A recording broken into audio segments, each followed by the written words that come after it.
Magandang araw po mga malulugod naming taga-subaybay. Nandito na naman po kami ang Children of Light Catholic Charismatic Community. Ako po inyong lingkod, Sister Des Caredo, sa programang The Philippines is for Christ. Sa episode na Balikatan Whistleblower. Si Mary Nancy Gadian, isang ina, ordinaryong mamamayan, magiting na sundalo, sinubok ng tadhana.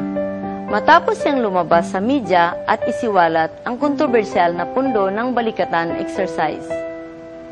Ang balikatan ay ang pinagsanib na puwersa ng pamahalaan ng Pilipinas at Amerika, na may pundo pala na kinurakot na naman. Panoorin po natin ito.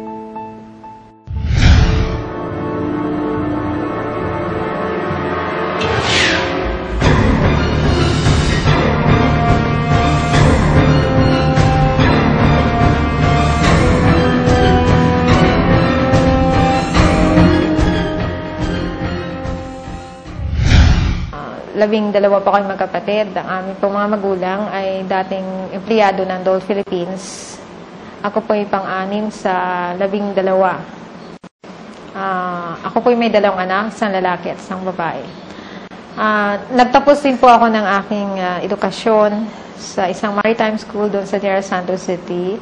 And modesty aside, I graduated with honors. And pagkatapos po noon, ipadala po ako sa summer camp training kung saan ako po isang naging kadete ng Philippine Navy.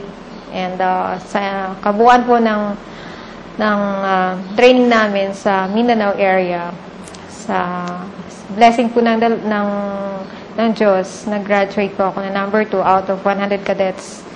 And from there po, na-adjust din po ako ng Philippine Navy Midshipwoman of the Year. That was in 1989. And subsequently adjudged as the AFP CMT Cadet of the Year in 1989. And the award was given to me by no less than the former President of the Republic of the Philippines, si Corazon Aquino po. Sino po si Navy Lieutenant Mary Nancy Gadian? So, in 1991, I was commissioned actually as second lieutenant po sa Women's Auxiliary Corps. Pero, pinili ko po na mag-lateral entry sa Philippine Navy kasi after all, Naval ROTC graduate po ako. So, from 1992 until 1995, ang hirap po kasi ng call to active duty at that time sa amin. So, I undertook series of fellowship training. And then, finally, on 16 September of 1996, I was called to active duty. So, pagkatapos ko pong call to active duty, ako ay na-assign sa iba't ibang units ng Philippine Navy at Armed Forces of the Philippines.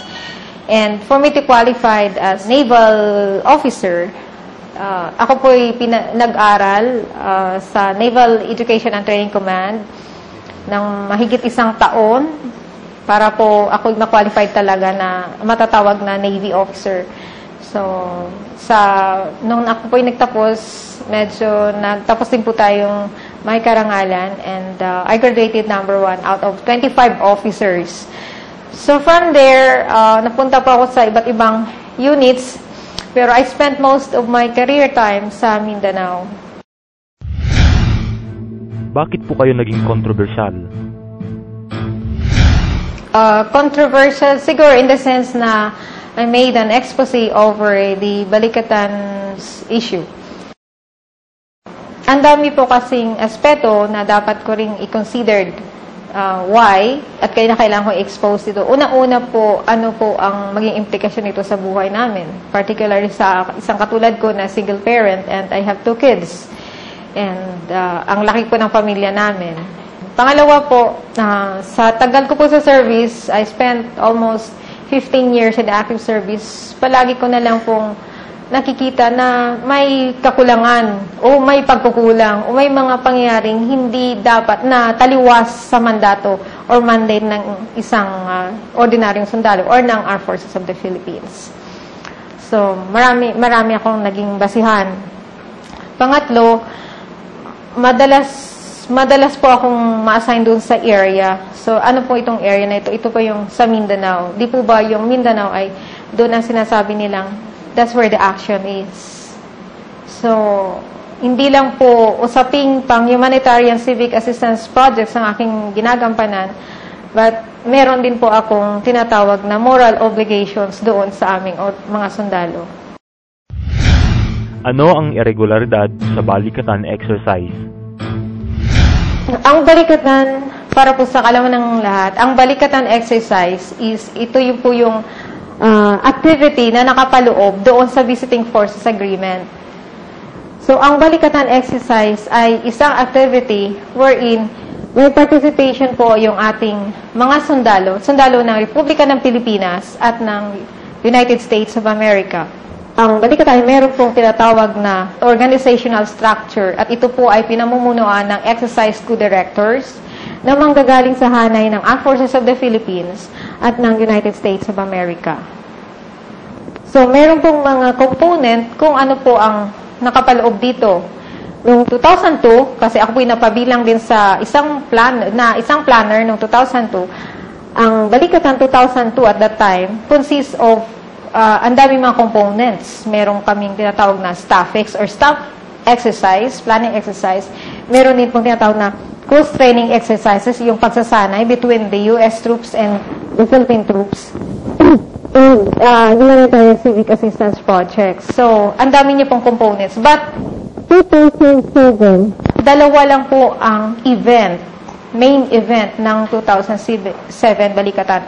Ano-ano po ang mga ito? Ito po yung tinasabi na combined staff planning exercise na kung saan meron pong ginagawang mga wargaming scenarios over roundtable discussions and participated by different forces galing sa representatives galing sa Army, Air Force at Navy, Republic of the Philippines at the same time ng United States of America.